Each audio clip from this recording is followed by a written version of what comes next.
Hello दोस्तों, horror journey में आपका स्वागत है।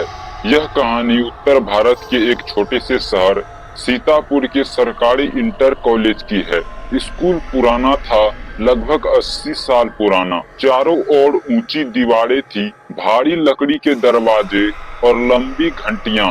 लेकिन इस स्कूल की सबसे अजीब चीज थी तीसरी घंटी। शिक्षकों और छात्रों के बीच एक ही बात कही जाती थी, अगर तीसरी घंटी बज जाए और तुम स्कूल में रह जाओ तो बाहर मत निकलना। कोई नहीं जानता था कि यह अफवाह है या सच्चाई, जब तक कि 10वीं कक्षा का छात्र अंकुर उस रहस्य के पीछे नहीं पड़ गया। स्कूल के दिनचर्या में 2 घंटियां होती थी, सुबह 8 बजे की प्राथमिकता घंटी, दोपहर 2 बजे की छुट्टी की घंटी।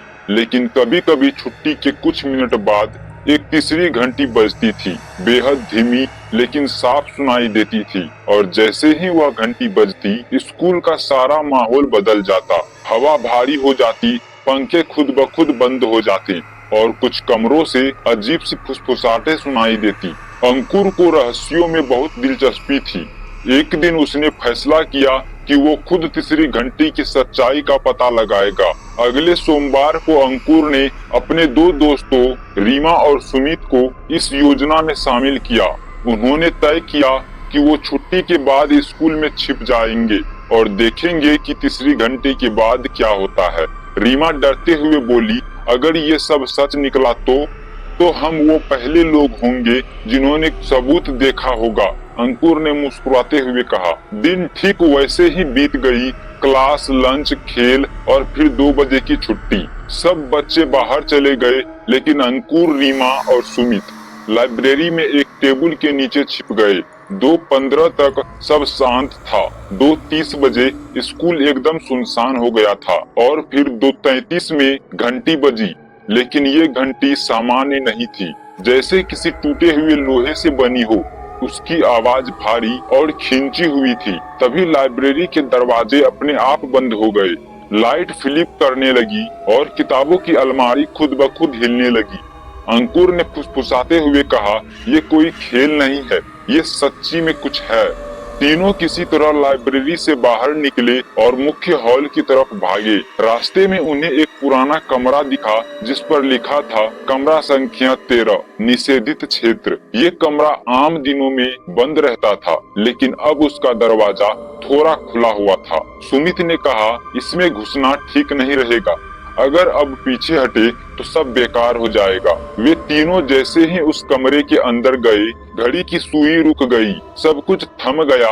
हवा, आवाजें, यहाँ तक कि उनकी सांसें भी भारी लगने लगी।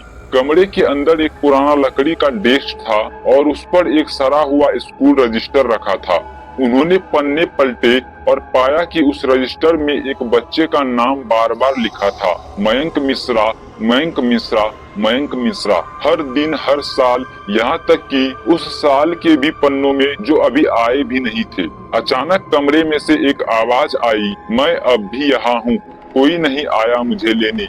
अंधेरे में एक परछाई बन रही थी, एक 12 साल का लड़का, फटे स्कूल यूनिफॉर्म में, आंखें सफेद और मुंह से खून टपकता हुआ। रीमा डर के मारे रोने लगी, हमें जाने दो प्लीज। लेकिन वो आत्मा चिल्लाई, जब तक कोई मेरी जगह नहीं लेता मैं नहीं जा सकता।